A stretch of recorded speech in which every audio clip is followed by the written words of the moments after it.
Hello all my friends at Scioto County Daily News. My name is Asta and today we're going to be talking a little bit about news media. In our personal lives, we all love getting good news. I mean, it's pretty intuitive. It's good news for a reason. And so you'd think that this would translate to all aspects of our life. However, that's not necessarily the case. A study conducted by McGill University in Canada found that people are actually more likely to click on bad news than good news. This is even more true for people who are into politics or current affairs. Ironically enough, those same people said that they prefer good news and lamented that current media pays way too much attention to negative stories instead of positive stories.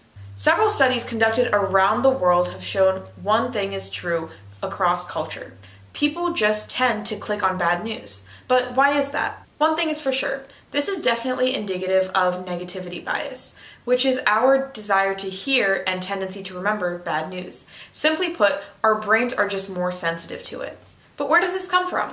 One theory is that evolutionarily, we're trained to respond to potential threats because it may mean that we need to change our behavior.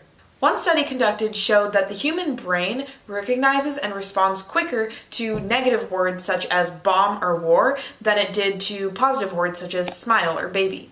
Another study interpreted the information given by the McGill University a little bit differently. The idea is that we're fascinated by bad things that happen in the world because it's contrary to our beliefs. In general, we tend to think of ourselves as above average people, a concept called illusory superiority. So when bad things happen, we're shocked and intrigued. We just want to find out more. A combination of these things lead us to click on more bad news stories, but this can start to take a serious toll on us. A study done by Harvard Business Review found that individuals who watched just 3 minutes of negative news in the morning had their mood affected even 6 to 8 hours later, reporting a 27% higher likelihood to be unhappy.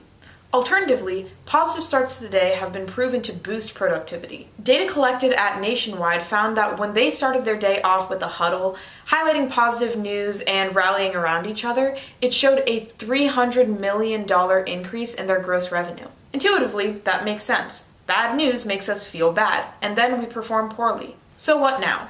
If both nature and nurture have me drawn towards bad news, but it's also terrible for my well-being, what am I supposed to do? Well, here are a few solutions. Number 1, turn off news alerts.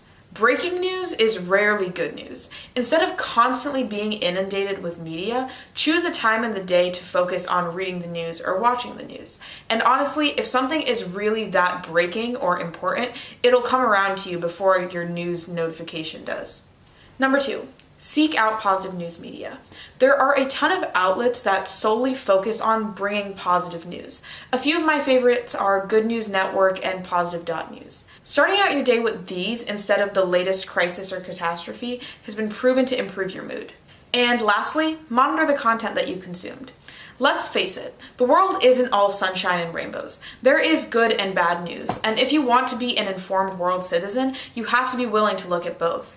However, you can still make this less detrimental for yourself by actively monitoring the tone of the news media that you take in. Follow news outlets that tend to paint stories as more solution-focused, and resist the urge to follow those that paint every single day as though the world is going to end tomorrow. In summary, we are, for numerous reasons, predisposed to click on bad news, but it can start to have some serious effects. So take some time to reflect on the news that you take in and be more careful about what you're letting into your brain and in front of your eyes, and you can have a serious boost in your overall outlook and attitude towards life. That's all for now, Scioto County Daily News. See you soon!